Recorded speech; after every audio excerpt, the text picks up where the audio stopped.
Welcome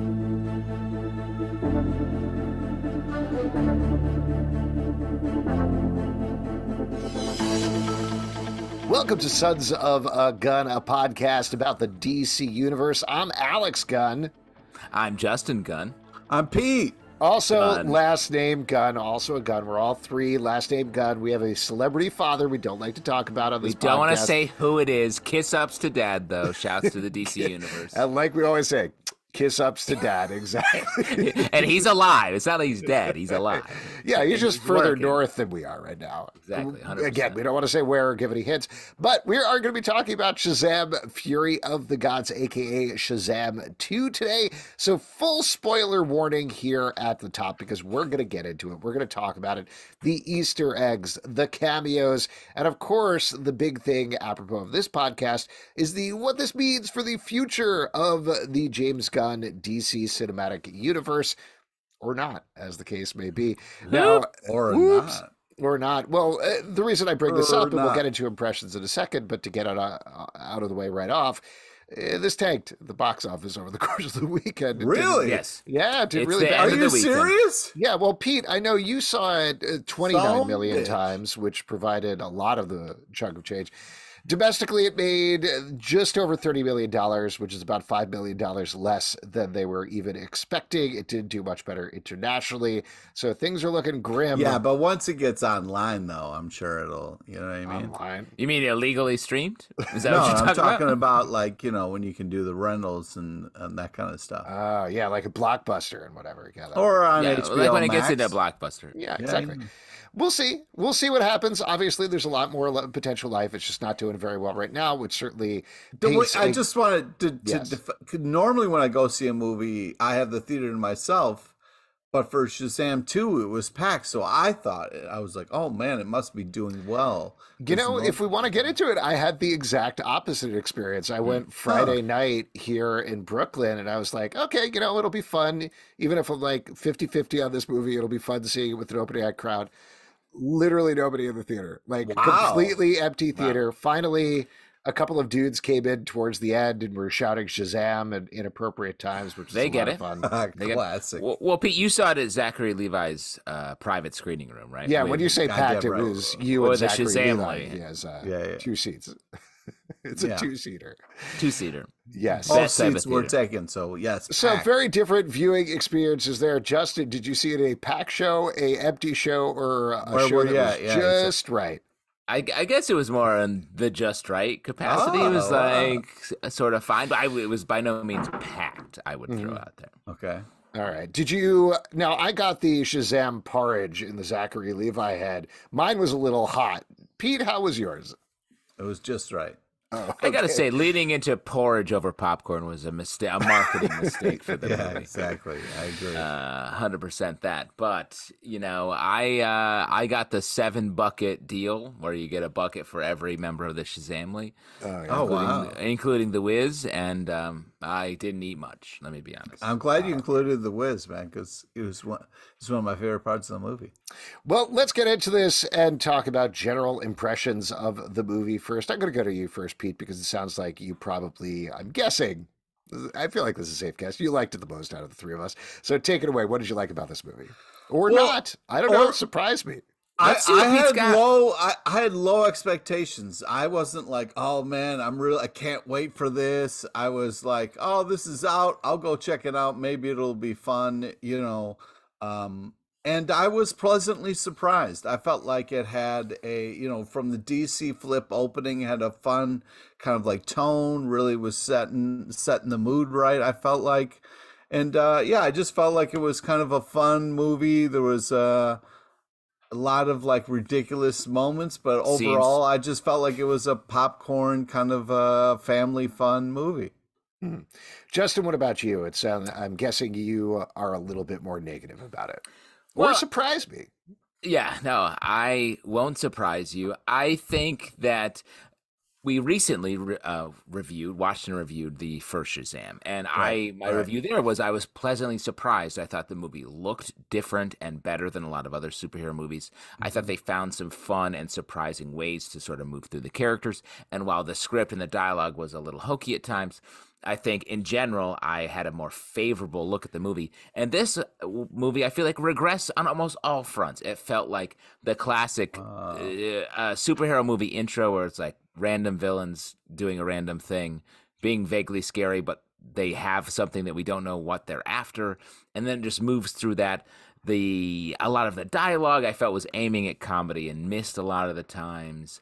Confusing story, a little bit more of a messy look for the whole movie. There were a couple much fewer moments where I was like, that's an iconic look. They just didn't. It looked worse, and in general just felt like more of a mess. Wow. I'm definitely more on that end. However, I will say in the positive end of the spectrum, I mentioned this with the first Shazam. I went with my kids when they were littler, because that movie came out 4 years ago, and they were, no joke, completely traumatized by seeing it. I didn't go with my kids this time, so that wasn't a concern. So that's a big up, I think, like for Shazam 2 versus Shazam, is it didn't traumatize my kids this time. Because they weren't there. They were not there, Great move. Because let me say, another movie that is like aimed. Wait, that's the only positive thing you're going to say about the movie is your kids weren't there? That's only. My kids, let's be clear, that's a choice you made. My kids are my number one and number two. I don't want to say which order it's in, but there's definitely an order in my head I'm thinking about. Wait, all right, so you're telling me my number one and number two. When Darla yells, "Taste the rainbow, motherfuckers," you guys weren't losing your mind? I was laughing so hard. Let me throw this out. You were like, get it together. Get it together. Go ahead. You can tell. Alex and I were talking earlier today, and we were like, oh, we have Shazam. We're going to talk about Shazam, Fury of the Gods later. All Pete's going to talk about is the Taste the Rainbow moment. It's going to be the first thing he says. And look, you did it. It was glorious. It was hysterical. It was really fun. I mean, she set it up with the whole absolutely one of the longest Skittles commercials I've ever seen in my life. Usually, the best. Usually they're like 30 seconds or 60 seconds. This one, 2 hours and 10 minutes. They really put the effort in to make it a really good Skittles commercial. I tasted the rainbow, and for those of you listening, you should know it's the greatest Skittles commercial ever made. That Pete's name is Pete LePage Skittles. He's the heir to the Skittles family fortune, so of course he loves Skittles hit. Pete, did it affect your enjoyment at all that Skittles suck? I disagree with that. Hard disagree. Skittles least favorite candy. Suck. Do you feel like they're M&Ms in a horrible disguise? I enjoy M&Ms so much better than Skittles, but still Skittles are enjoyable. So I like a Spree. You know what I mean? Come on. I mean, I'm not going to get mad at you're all over the place, Doug. You're about to say like I love actual fruit. I love eating actual fruit. I love any kind of sugar sweet combination. I mean, nice. Here's what I'll actually say about the movie. I think I'm very much in agreement with you, Justin. There were things that I liked in spots about it that I'm sure we'll talk about over the course of the podcast. But overall, even though I didn't love the first Shazam, I was disappointed in this one. I was disappointed in the script. I was disappointed in the convoluted nature of the plot. There were things that just made no sense whatsoever, which felt like, and this is one of my least favorite things, but when you're watching a movie, you're like, that was an earlier version of the script. Like that clearly was an earlier version of the script. You didn't change that. And then you just continued, or something happened when you were editing it together. What were you going to say, Justin? Well, I feel like you're hitting on a lot of things I was thinking as well. And I think, to be charitable about it, like it's hard to make a big movie like this. And there are multiple versions of this script that we'll talk about later in relation to the post-credit sequences. So like they are juggling a lot. But my big takeaway while I was watching this movie was like, when they were making it, what were they thinking about? And I don't mean that in a mean way. I mean it like, did it all make sense to them when they were literally making this movie? Because it's complicated in so many ways. What are you talking about? It's a very simple idea. This kid is turning 18. He's aging out. He's freaking out about it. There's a whole thing about him being rejected 100%. Over and over again, and that's kind of him. But now he's also Shazam, and how does he deal with this all? And I get that. No, hold on. I want to interrupt because I think, Pete, you hit the nail on the head there. You're absolutely right. The idea of Billy Batson being 18 years old, worried about aging out of his group home, the first place that he really feels like he has a family, he has home.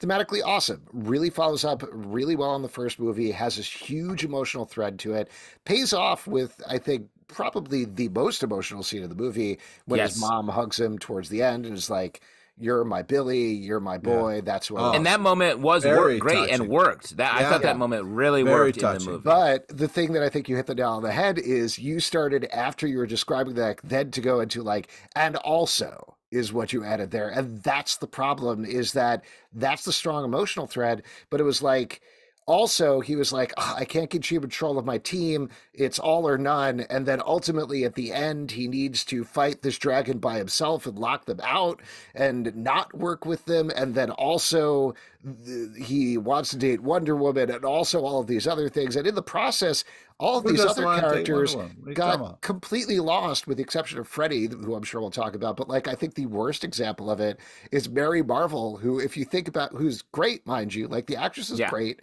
does a great job with what she's given. But in the first movie, her arc was like, oh man, I really want to get into college. And then she doesn't. And in this movie, she's like, well, I kind of am like still living at home. What a bummer. I'd really like to have other friends. And the lesson she learns at the end is like, no. And she briefly has a hangover. She At briefly one has a point. hangover. Like, and nobody else gets any time to do anything. Well, So they're and I mean, problems sort of right, one. well, first off, your 20s are sloppy. I mean, let's not even pretend. You know what Yeah. I mean? Like, there's a lot going on.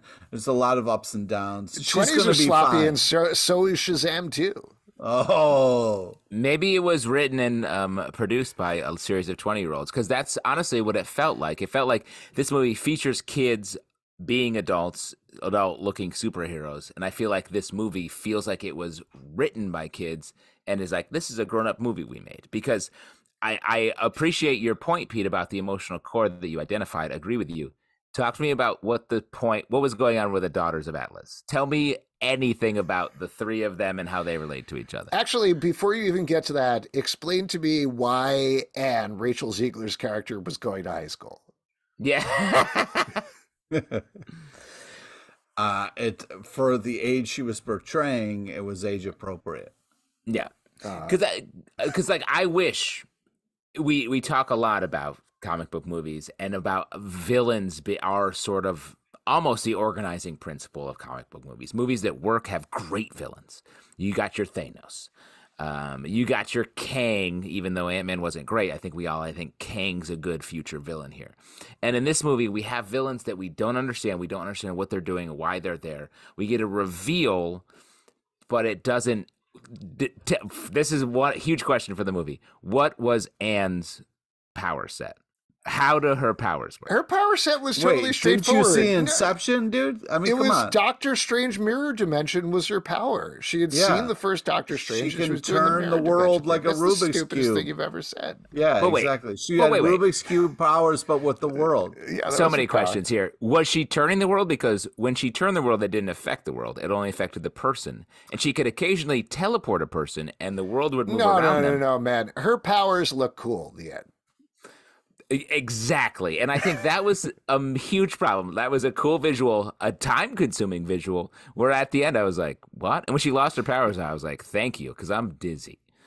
Well, she lost her powers, and also Don't this be is another mad thing at that, her like, because you're old and you get dizzy because things move fast. Sir, Like, what I the am fuck, not dude? old. I'm not old. You're it is more talking about you're dizzy because they changed the worlds around a little bit, and you were like, "Oh, slow down! I want to get off this movie ride." this roller coaster's too crazy. Yeah, this is going too fast for me. I'll also throw out at that moment where she lost her powers. I believe that was the first time in the entire movie. At that point, it was like an hour and a half in, where they're like, "Now we're going into super slow mo to really emphasize this moment." And I was like, "What? You have not used this effect at any point in this movie before?" And then they used it again like 10 minutes later, and then never used it again.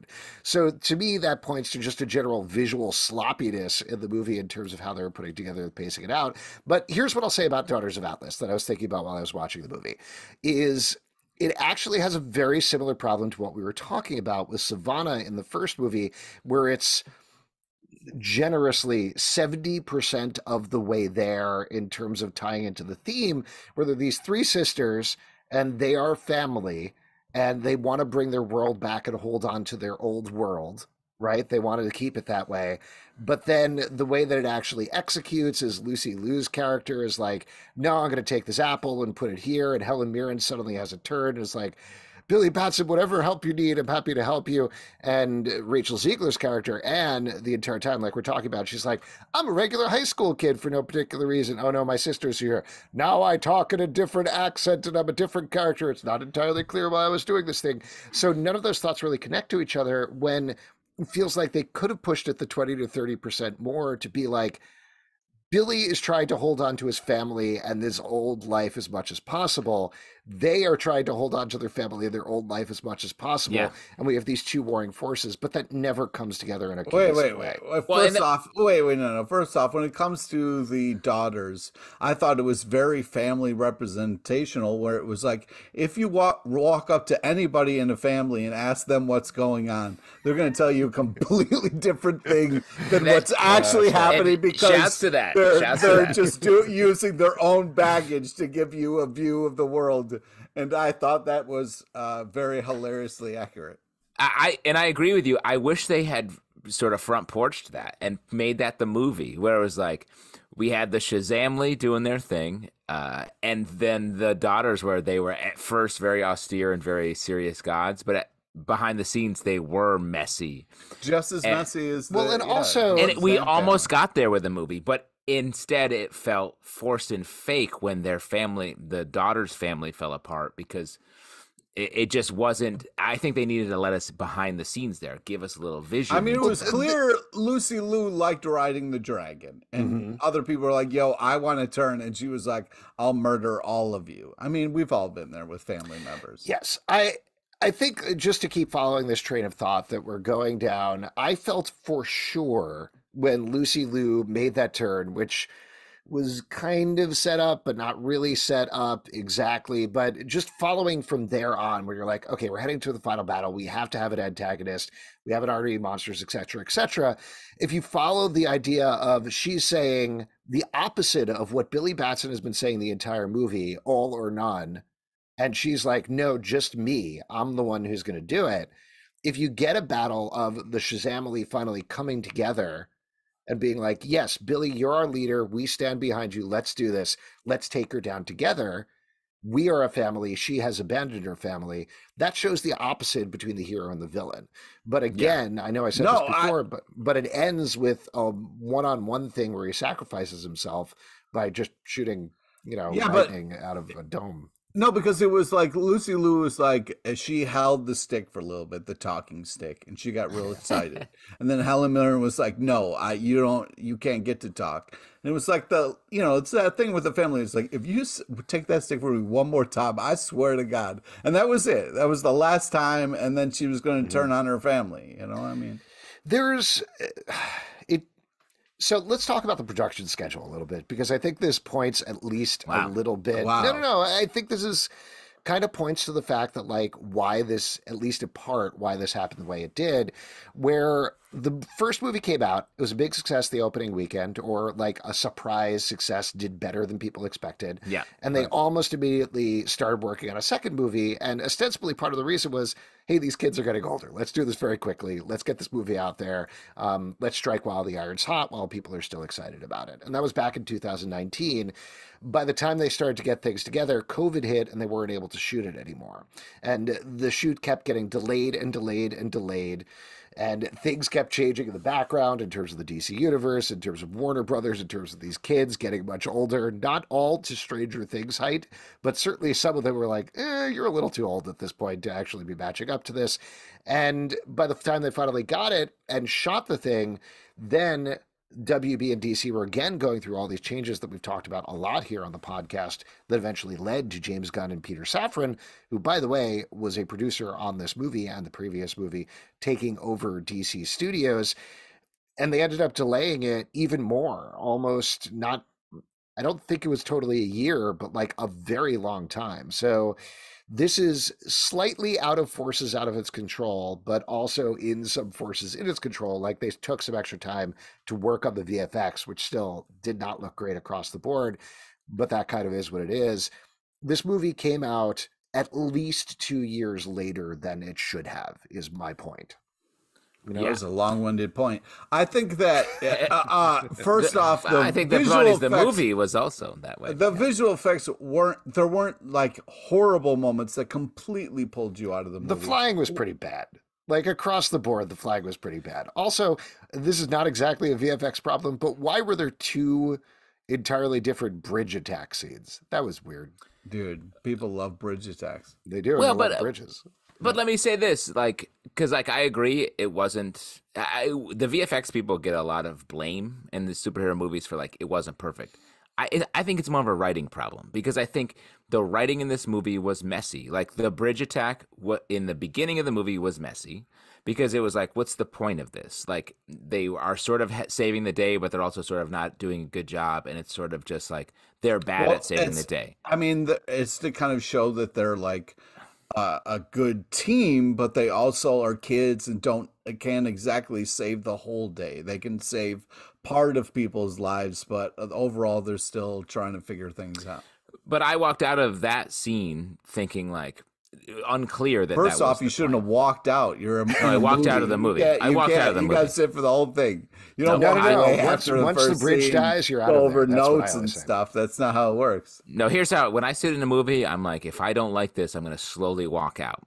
And then it has to pull me back in, pull me back out. That's how it works. And same with my relationships, and that's why I'm just slowly backing away from the microphone right now. Wow.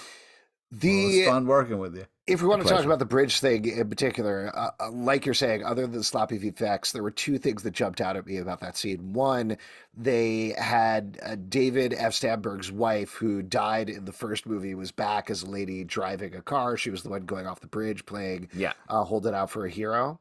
And I love great setup for a bit there, being like, oh my God, you're playing that song? That's awesome.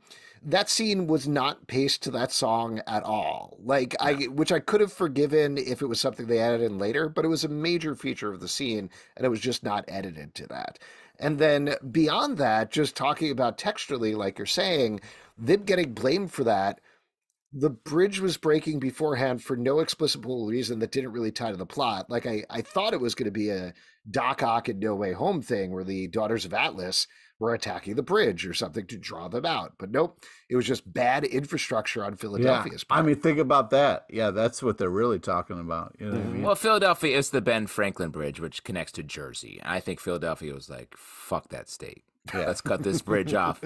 And the Shazam way is like coming in there and trying to fix it. Pete, you used to live in Philly, right? Like every couple of months they blow all the bridges. Well, it's one of those things where if you leave to go to Jersey, you want to come. It's $5, man. Well, and let me say, Pete, if the Phillies lose, they blow up the bridges, though, right? Yeah, that's what happens. That's also right? true. I mean, I would like to talk about the fact that like they did use some cool Philly landmarks in there, which was nice. I know it was also peppered in with some places that clearly weren't Philly, but I also enjoyed the fact that he set up some nice cheesesteaks for Helen Mirren to be like, hey, let's talk this out. I got to ask you about that. My heart. Hold on. I got to ask you about that, Pete, because first of all, I should have checked this, I guess. Was that a real cheesesteak place? I don't think so. No. I don't think so either. How do you set a thing in Philly? And like Philly, that famously, because they didn't pick a team. That's it's kind of smart to be like instead of saying Max's or instead of going with like Geno's or something. Famous they for made fighting up about place. who has the best cheesesteaks. That they're like, here's what clearly is like a fast food cheesesteak place. Terrible. Yeah.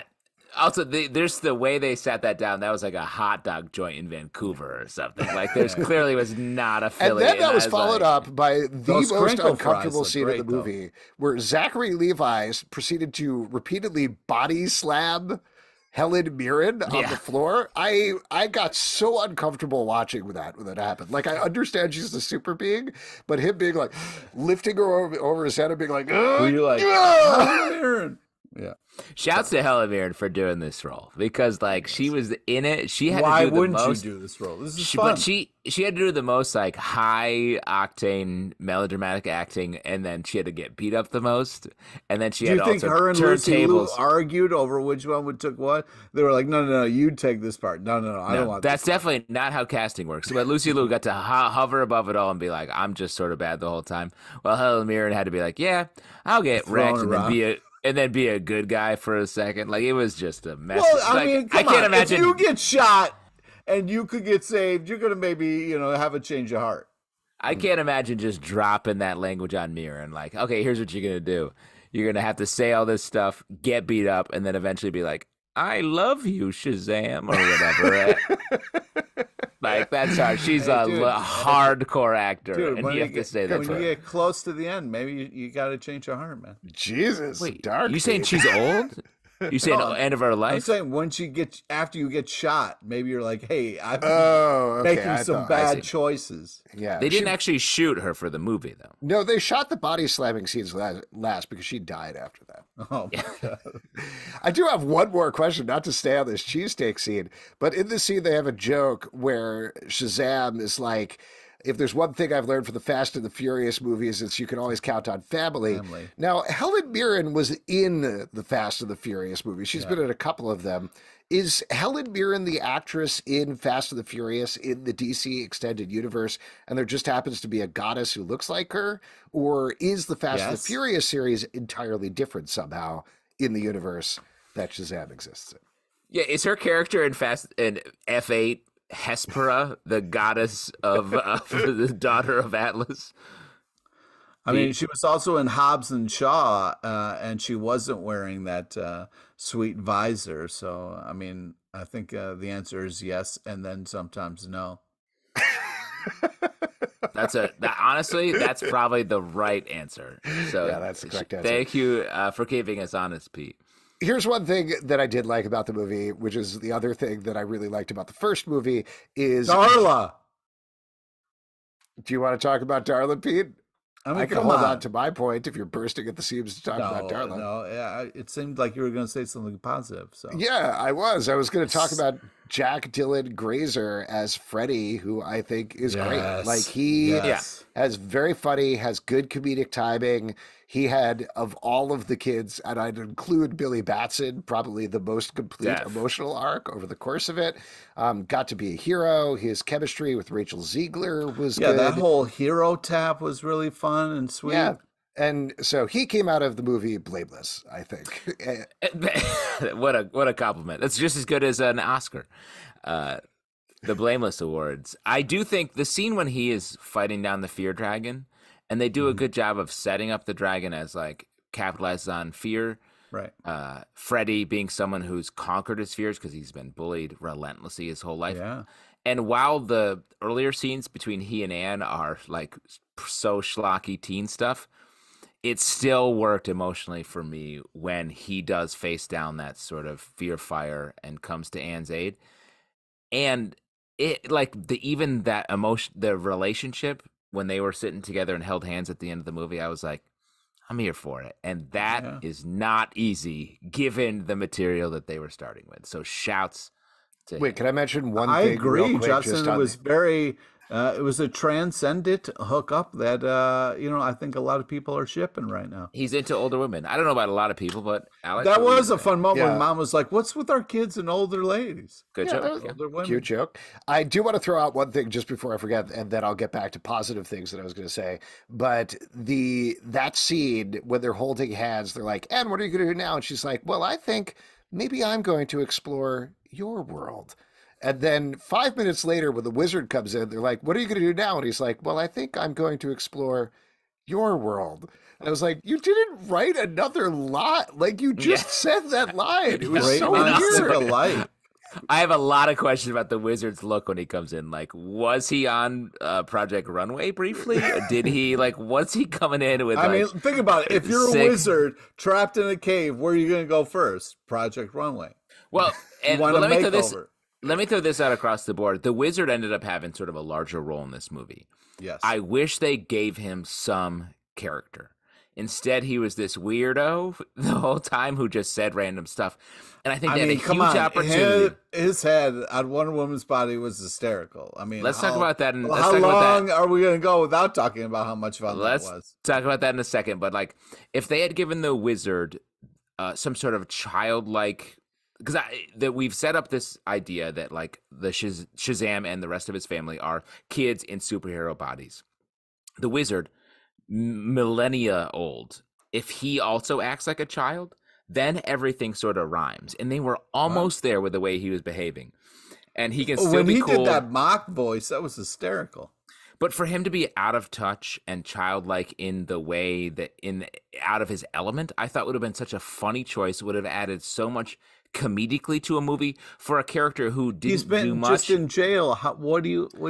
Yeah, but give him something, because he ended up just being there and occasionally being like, "You ought to get that staff," and it's like, "Yeah, we know." There That's the goal. wasn't a consistency to his character. Jaimin Hansu, great actor, Amazing does a great actor. job again with what Everything he's he given. does, glorious. But the fact that, like, and maybe this is, I don't know if this is exactly what you're talking about, Justin, but that they start off in a place where he is the very deathly serious wizard from the first movie. Yeah. Asterisk. How did he come back? Did they explain that at any point? Did I not don't think explain. so. I don't think so. Apparently, if you're a wizard and then you die, you go to jail. They really skipped over that part. They were like, we wanted him back, so he was back.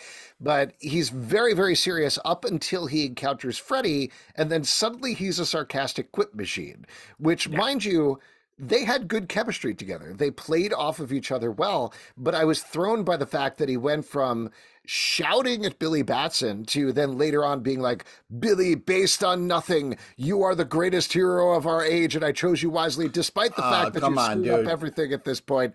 You're doing really great." And giving him this like pump up speech when in the middle part of the movie is all like joke. It didn't connect at all. Yeah, agreed. They could have made him funny throughout with no loss to the rest of the story. I disagree. I thought that the part where, you know, he kind of like pumped up Billy because of the fact that he believed in what he was and what he's believed. Yeah, he believed in him. Well, let's talk about Billy. And he went to a bat second for the son that he never had. Mm-hmm. We have now taken half an hour of the podcast and not talked about the main character of the movie too much. We've been talking about all the other characters. Darla.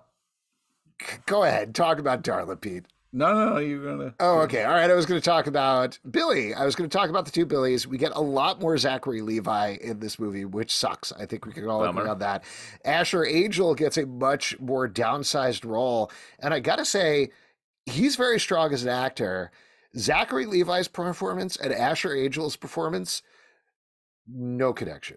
None. Yeah. No, I could not make any connection whatsoever between those characters. Like, I could sort of mentally stretch it a little bit in the first movie by him being like, "I'm excited about being a superhero. Isn't this cool? Oh my God, I got all these powers." But here it was Zachary Levi doing a Zachary Levi thing and Asher Angel being like, kind of playing Billy Batson from the comics a little more, I felt, just in terms of being a little more earnest, a little more straightforward, having a little more emotion to him. But we didn't get to see him at all in the movie. Well, I think they used him differently. Like in the first movie, he was the person that we moved through to get to Shazam. Mm-hmm. And in this movie, Shazam was the person, and we touch on Billy for the emotional moments. But I think that's a waste of Billy a little bit, because to put all of the like big emotional, heartfelt moments on a kid to just react in the moment is unfair, especially because it felt like Zachary Levi in the Shazam role couldn't carry those moments and was basically doing his like, I'm sort of telling jokes the whole time of the movie. But it does make sense for the character, because if you're Billy Batson, you're not going to be yourself. You're going to be Shazam as much as possible, because he's the invincible one. He is the strong one. So I thought it kind of worked in that aspect. Did I want more of the younger kid actor versus Zachary Levi? Sure, maybe. But I understood the impetus behind it. I understood the choices that kind of got us what we got. And even if it was less, it was still more, because the kid delivered on some really beautiful moments. And it was when the mom asked for him, you know, I clutched my pearls. I was like, oh God, I'm going to get... And again, that moment was fantastic. I do wonder, though, and this is a very typical thing for second superhero movies, so I wonder if they were resisting this at all. I feel like it would have tied into the overall theme of the movie that they were making gestures towards, at least, if he was the one who lost his powers, not everybody else. Because everybody Yes. else, mind you, it affects Freddy, because Freddy, they sort of like played that out with his arc a bit in Yeah. terms of him not getting to be Captain Every Power anymore, at least for a good chunk of the movie. But if Billy had to face down being like, wait, everybody else has their powers and they're going doing stuff. I'm a regular human. I don't have it. What do I do here? How do I lead them? That's how you find that true power inside. That's how you become that hero inside. And then you get that moment where the wizard is like, no, Billy, you were the right hero. I chose right. Say the word, say my name. And then he changed it to Shazam and then he saves the day. I don't know. It felt missing a little bit. Well, and I think that's such an interesting point, because it's like, what if you give Billy Freddy's arc Mm-hmm. for the movie, where Billy meets Anne and they have a connection, and it's about him doing that. And I get why it's Freddy, maybe from an actor point of view, and just to make sure Freddy, who was a major character in the first movie, has that arc. But just from a pure Shazam storytelling point of view, it sort of makes more sense if Billy's that character and he learns how to be a hero in relation to Anne and faces down his fears, and then he gets to rise up at the end and save the day, while his family is also doing the other work that they do in the current cut of the movie. I wonder if this is complete speculation, but I wonder if it is, like you're saying, an actor thing behind the scenes where they were like, we got to have more Zachary Levi. Everybody loves Zachary Levi as Shazam. Got to put him on screen more. And Jack Dylan Grazer, great actor. We got to have more of him as well. So how do we do that? And that's the reason they split it up. I mean, I wonder if because DC made this big announcement that like we're gonna have strips and we're gonna do stuff, I wonder if they shot this with like everybody got arcs and chunks, and then they editing kind of like they cut everything down, you know? Well, I mean, it does seem like there was a over jammed script, and given the stuff we're going to talk about a little bit about Mr. Mind, I felt like there was a whole nother script that was about Mr. Mind and Savannah being the villains, and the main villains, and we have this other script. So I think there's a lot of iterations of this movie, potentially either on the page or on the screen, that they ended up cutting down. But imagine if we had that sort of Billy Batson focused story, and we flip it, and we have Adam Brody playing the sort of has to jump up into the Shazam role and be the sort of head of the family when he's not ready for it. That's a dichotomy that I feel like could have been the rallying point of the movie. And instead they flip it, and that leaves Shazam, Zachary Levi Shazam, without a lot to do, sort of hovering there and waiting for stuff to happen to him for the movie, while the emotional arc was on Freddy the whole time. What did you guys think about the kind of like continuation of these Snyderverse, where it was like, all right, we got to have a weird dream moment where all of a sudden it's all right. Wonder Do we want to Woman. jump into that? Because like I said at the beginning, that's sort of the whole point of this podcast, is to talk about kicking off the Gunn stuff. And James Gunn, when he was introducing his slate, he was like, oh, Shazam's kind of off to the side doing its own thing. We're not even worried about that. And then later on, Peter Safran came out and said, yeah, we'll see how Shazam does, and maybe we'll continue Zachary Levi if it does really well and the response is good as Shazam. This is straight up a DCEU movie. Like, I know that's not exactly what you were talking about, Pete, but to the point that Wonder Woman incongruously shows up at the end of the movie to save the day and bring Shazam back to life.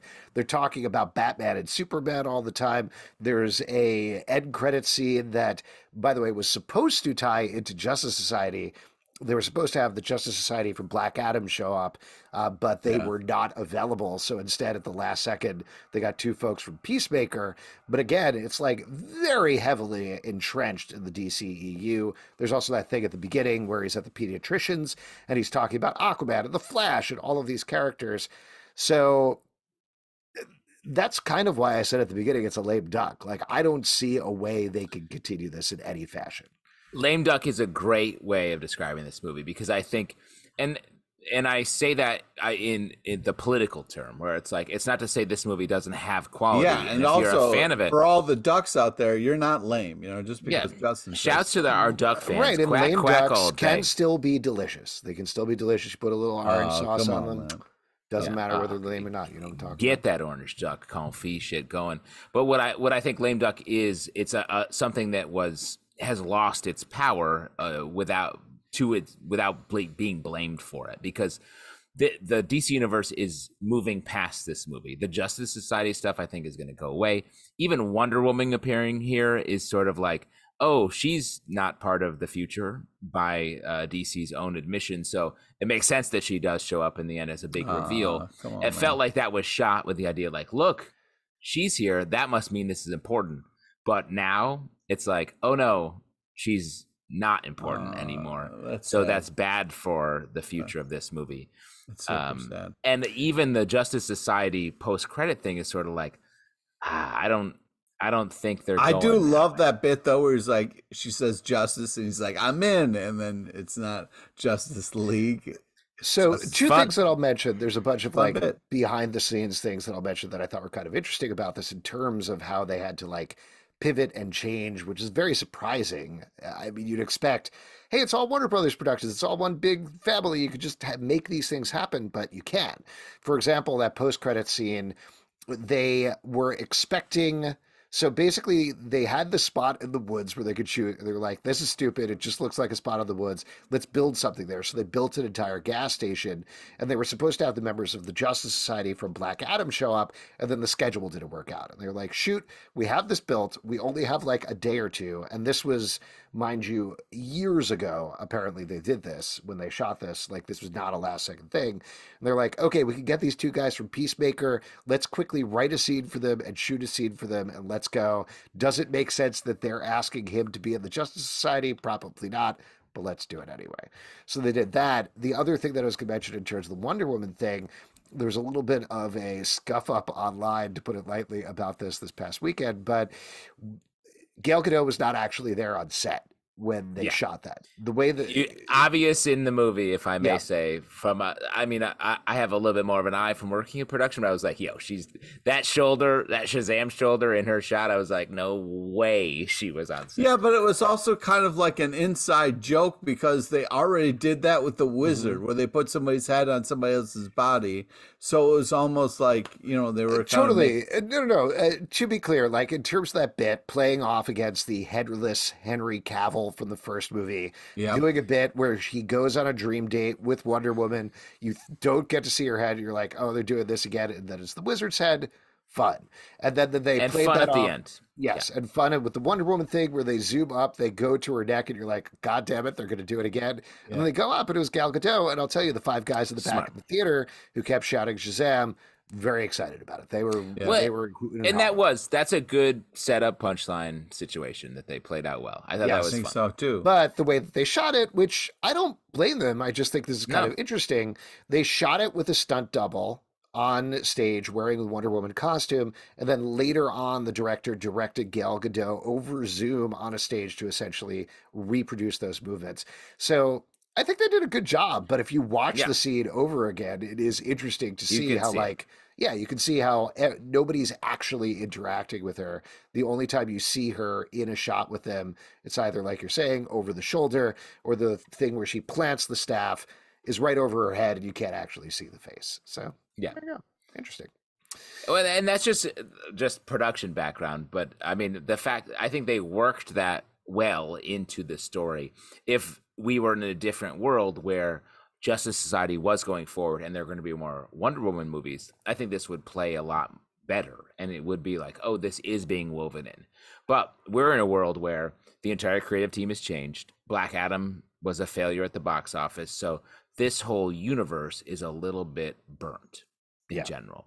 Well, regardless of that, I do want to say that, like, having the bit where Wonder Woman doesn't show up when you want her to show up and then shows up at the end was just such a, like, great kind of like, hey, we mess with you, but we're going to give it to you kind of moment. I agree, except for the fact, and this is maybe more on me than it is on the movie, though I'm going to put it on the movie, when she was like, there is one God left. I had to rack my brains, like, who? What?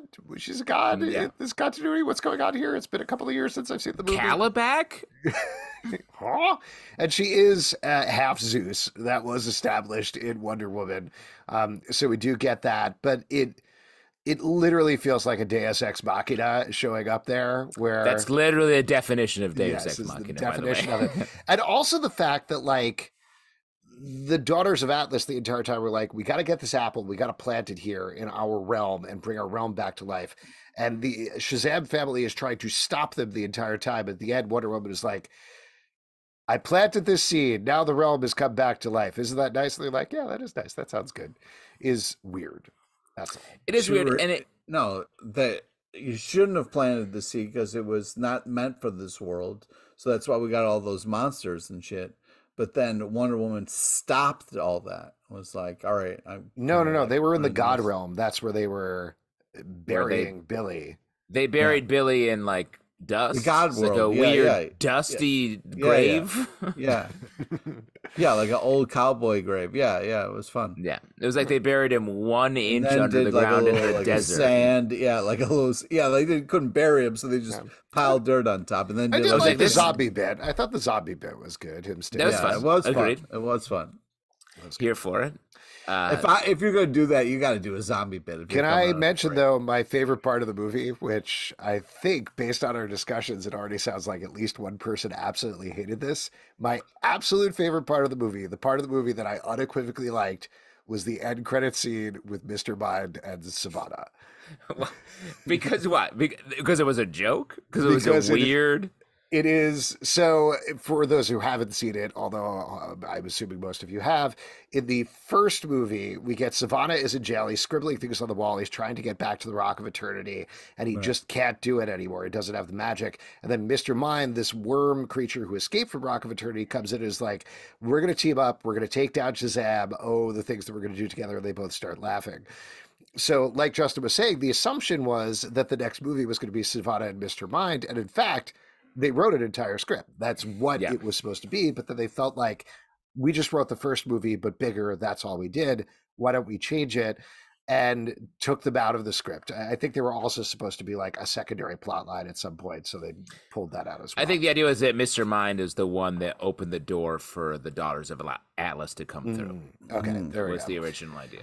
So they don't have that, obviously, and then we get this end credit scene where Savannah 2 years later in the timeline now has a very beautiful beard, and Mr. Mind come back. He's very angry and it was like, where were you? And he's like, oh, you don't understand, I'm a worm and it takes me a while to get places, but whatever, I have these incredible plans and we're gonna get to them and you're gonna love what I'm gonna tell you. And Savannah's like, yes, tell me everything. And he's like, but first I have one thing to do, and leaves.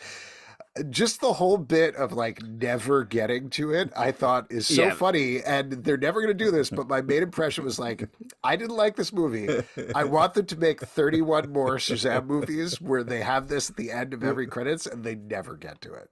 Well, but that's sketch writer shit right there, where you're just like, yeah, keep playing this game. It's such a very specific thing to like about. I cannot believe that. I want they got to put this at the end of The Flash. They got to cut back to it at the end. I was going to say, it would be Superman awesome Legacy. if they did. It would Superman be amazing Legacy. if they. And we Mark just Strong, like just bring Mark Strong back every 2 years to film this. God. Just get him That'd be getting more great. and more annoyed at this worm. Hey, yes. well, I thought it was my time. The only time we see him is in post credit. That would be amazing. I love it.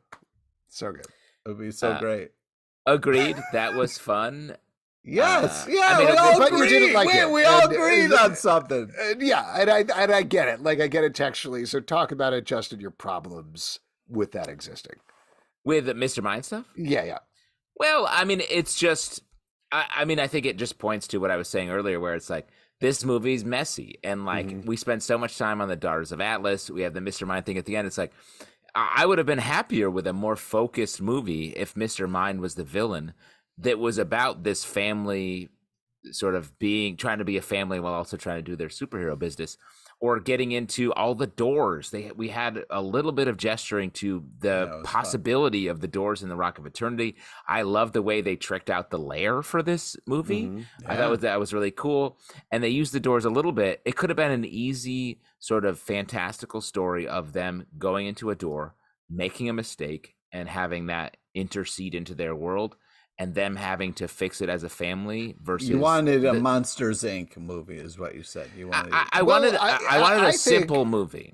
I think, Pete, I know you're joking here, but they literally set up a Monsters Inc. type They situation did, yeah. where they come in, they have that great line where they get to the doors, they need to go through them to look through all the doors, and they're like, well, this was inevitable. And I'm like, great, that's great. We're getting to the doors thing. And then they didn't really do it. Like they backed off of it. They went into They just go to Book World and there's a talking pen that Yeah. shows up a bunch, and they spend so much.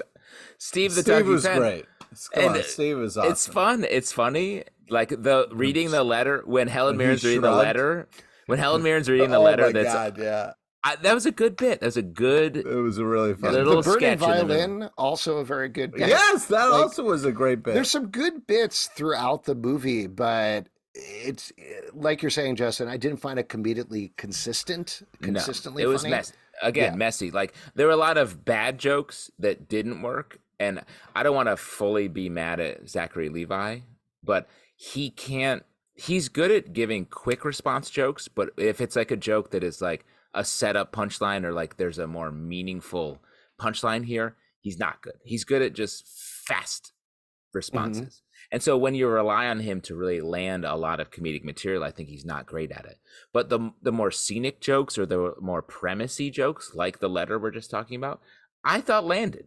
And there was some fun stuff there. So it again, a simpler movie would have given them more plot-wise, would have given them more time to focus on the comedy and done something that we've been, I think, waiting for desperately in the superhero space, a truly funny superhero movie. We haven't seen it. I'm glad you brought up that letter moment because also Megan Good was really funny as being the other version of Darla? Yeah, Darla. And also Wow, just, way to sneak up on Darla, by the way. and then, just being excited about the fact that the letter transforms into a bird that then flies to the person to deliver it was such a fun Darla moment. Megan Good was great. I thought she was really great in the movie. Yes. She also didn't get much of an arc other than like being really into Jokes. Skittles, and then She's ultimately Darla. Darla Unicorns. also likes Skittles, but and unicorns. She likes Skittles and unicorns and kittens. Stealing the kitten from the bridge, that was a fun bit as well. But then realizing she had to bring it back was nice. But like in terms of the lightness of the arcs, Pedro's arc of being like looking at a hot ball player and then saying I'm gay and everybody saying I know, and I'd be like, okay. It's just there's nothing there. That's all. I mean, Weird. I felt his relief when he was like, "Oh, you guys know, and it's okay." Like that moment was nice, but how they got there I just was, don't understand when, and I know they have a lot of characters that they're balancing. They've got the adult characters, they've got the young characters, they've got the villains, they've got the parents, they've got so many things going on in this movie. But I don't understand when you're mapping it out on the board where you're like, okay, here's what we're going to do. Pedro is gay and doesn't tell anybody. And then our second note for Pedro is he tells everybody he's gay. And Exactly. then they clap each other on the back and they're like, let's take lunch. That's what I'm saying. There were truly 3 story points for Pedro. The 2 you said, and the one moment where they cut to him and he's like, I lost my powers in this fight, and you guys aren't mad about it. And it was just like, it feels out of balance when you try to have him have an arc when you haven't actually given him the time in the movie to have an arc. You got to give him the time to do that. I mean, it was like kind of this interesting idea of like trying to be brave when you don't have the powers, and also you kind of like turn to them and they're like, no, I'm out. Like I got hit in dodgeball. I suck at dodging, so I'm first one out. Like it was Funny. Well, and we haven't even mentioned Eugene, who is one of the other characters who is there and does stuff. And I think this points to a problem we were talking about with the first movie. Specifically, we talked about it with the 7 Deadly Sins, that they were all, for the most part, monster, and that was it. Yeah. Like there wasn't any differentiation.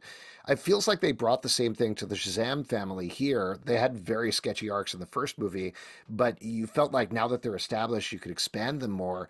Instead, they all have the same powers and they all have the same specialties. And that stood out to me in particular in the discussion they were having about the wisdom of Solomon, where he keeps saying Solomon wrong, which was a dumb bit. Fun. Sorry, come on. Well, I mean, He would know how to Solo pronounce Man Solomon. was It fun. reminded and me a let's- lot of, what was that Doctor Strange thing from Multiverse of Madness where he was like, where he's like, the Illumawati, which Yeah. ranks so false because, of course, You Doctor Strange would hated know that. I hated Yeah, that. Of course, you he'd know did. that word. It's the same thing with, he would know the word Solomon just by like playing video games or something. It's Yeah. a word people use. Well, and there was a lot of like the thing of Shazam not having a name also bothered me over the course of the movie, and all the like different every power, all that stuff. I was like, Well, it was this is an annoying. People got to yell Captain Marvel and different. It was kind of like that was, ways by the to way, that was shout the out. dude who played Billy from the old TV show. I'm forgetting the name of it. It's like the Shazam and Isis Hour or something like that. Because you could tell because he was wearing a red T-shirt with a yellow. And was old. Was And also was very old. old. It was very And was oddly old in this movie. Yes. Oh, but what I Hey, was come going to say on, about the guys, Wisdom you're of gonna get Solomon old. thing is like that's a perfect time to be like, hey, wait, these different things, these 7 different things, they split up between us. We all are slightly stronger in these things. And Mary, who seems to be the brains of the operation, clearly got the wisdom of Solomon. Like she is the one who's strongest in it. Oh, But really? instead, no. I'm saying like that's a thing I they thought it could was have done. Darla who was the smart. Instead, everybody is sitting there doing the same amount of research with the same amount of knowledge and throwing things out. It's very samey. Well, let me throw this out. What if you had a movie where the Shazamly are fighting amongst themselves? Then you have factions. That's what kids the do. 3 daughters. That's what basically what we got with the villains. Yeah, I know, but those are all a bunch of extra characters we had to establish, and then we didn't get to see them develop, and then they're gone, essentially, except for Anne, who's just hanging out. You could have had a story where one character, Anne, introduces something, breaks the Shazamly apart, which is what was sort of happening in the movie anyway. They fight, and they have to get back together to solve something that is, is the story. Instead, the movie was just, I mean, this is my general takeaway, overly complex, overstuffed, and we end up not enjoying so many of these elements that I think are there. So many of the actors I think we like. So much of we like these superhero characters. We like a lot of the things that are happening. We like a dragon showing up, but it ends up being just messy and we can't enjoy it. Okay, I mean, sure, maybe. But let's talk about the real thing, all right? How happy would you be? Skittles. Yeah, if you reached into your pocket and someone put Skittles in your pocket because you were having a tough day. I mean, that's the greatest thing you can do for somebody. I don't know. I'm going to note that I'm going to note that for my future interactions with you. Okay, great. Any other notes about the movie? Any other scenes you want to call out? Pete, anything else you liked in particular? Yeah, I just thought the whole kind of setting up the Darla arc, and I'm glad the whole thing, the Skittles were kind of set up to pay off.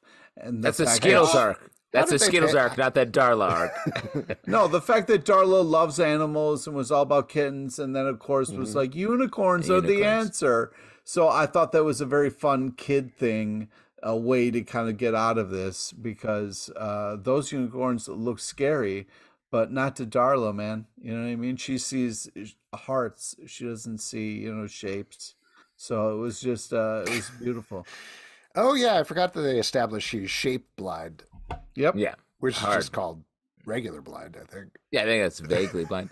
I mean, I want to shouts to all of the mythological animals or beasts that it was come fun out. to see the Cyclops and stuff. Yeah, the Cyclops. You got to see the Manticore. You got to see some harpies shooting around. Yeah, Minotaur. Like very fun. The fact that they kept that on that. I wish we got to see more of that, or that was a larger part of the story.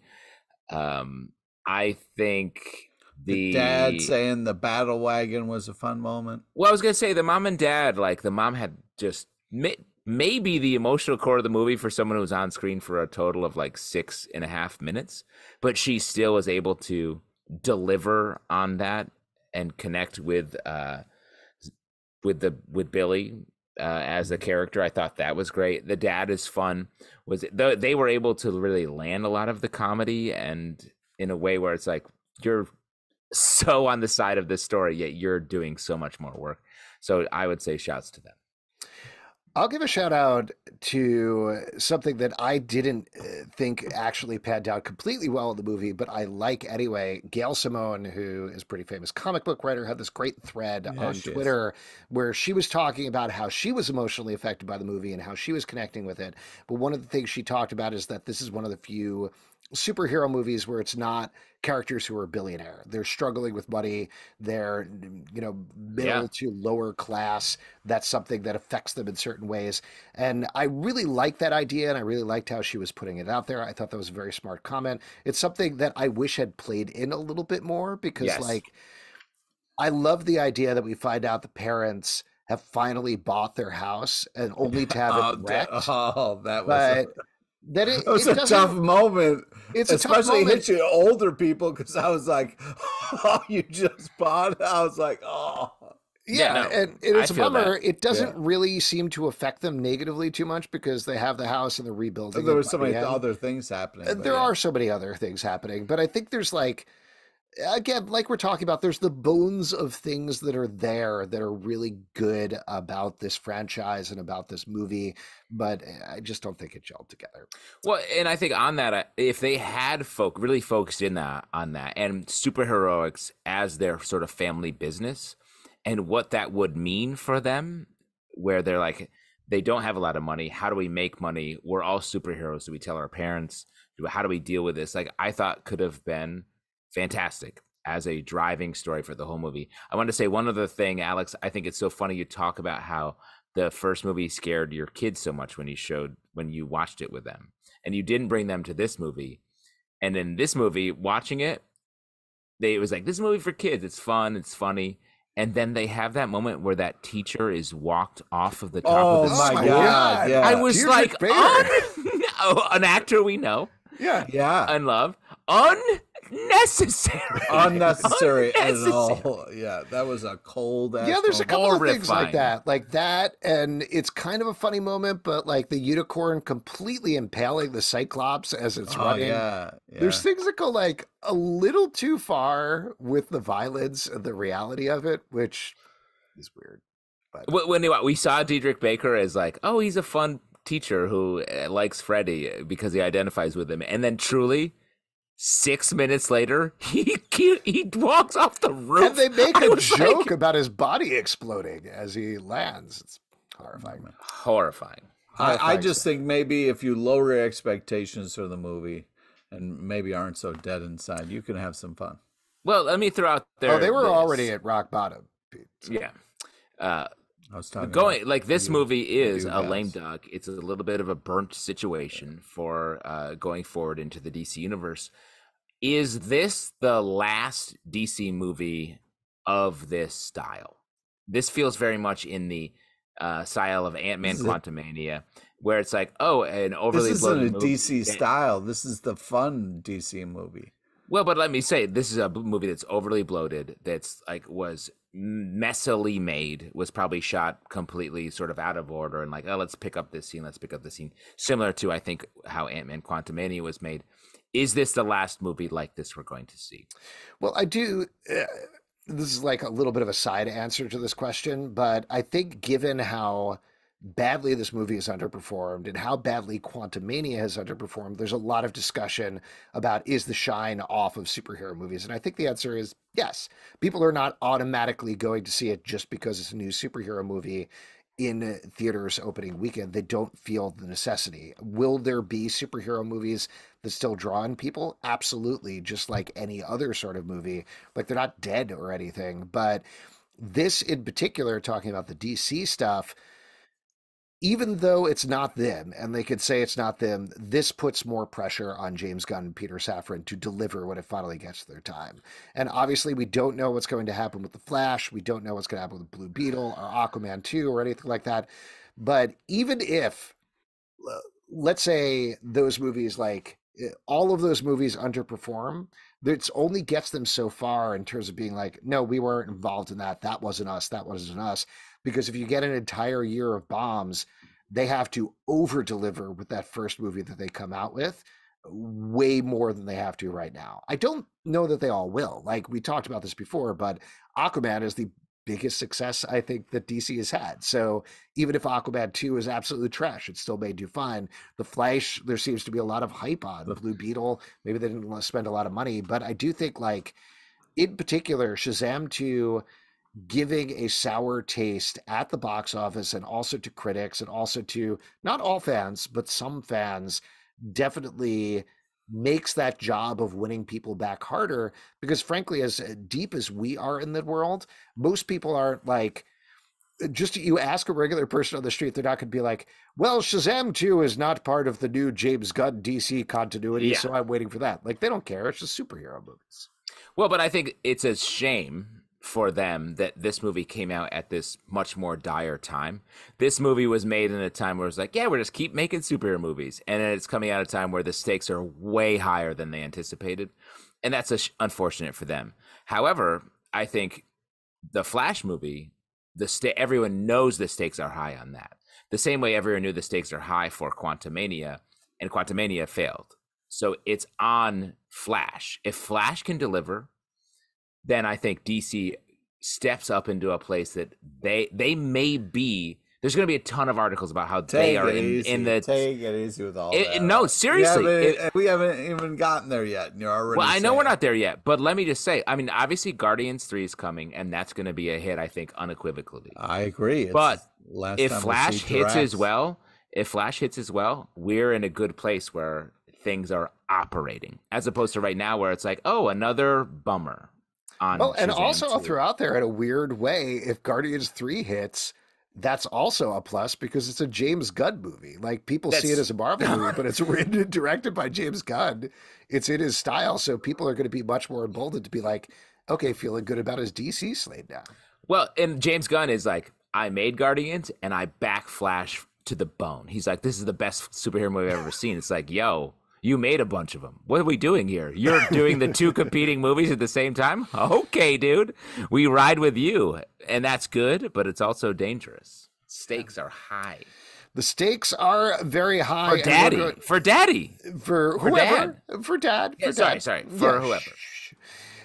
But we are going to be there to ramp you all up for the stakes. We are kicking it off next week, actually later on this week, with a required reading episode all about Supergirl, Woman of Tomorrow, one of the recommended readings by James Gunn. They're, of course, going to be adapting a movie on that. So check that out later this week as this is airing. Also, we're going to do a bunch of movie recaps and other things leading up to the Flash movie, things you got to watch before you check that out. So be sure to subscribe to the podcast and do all of that. If you'd like to support us, patreon.com/comic book club. Also do a live show every Tuesday night at 7 p.m.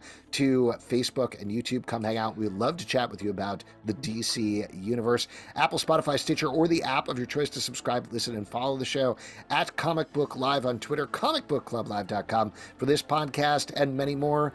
Until next time, Dad, we're all counting on you. Dad, I let the dog out delicious earlier. High stakes. But just like, you got to let him out probably before bedtime. Just real quick. Sorry, this is a bad place to do this, Dad, but sorry.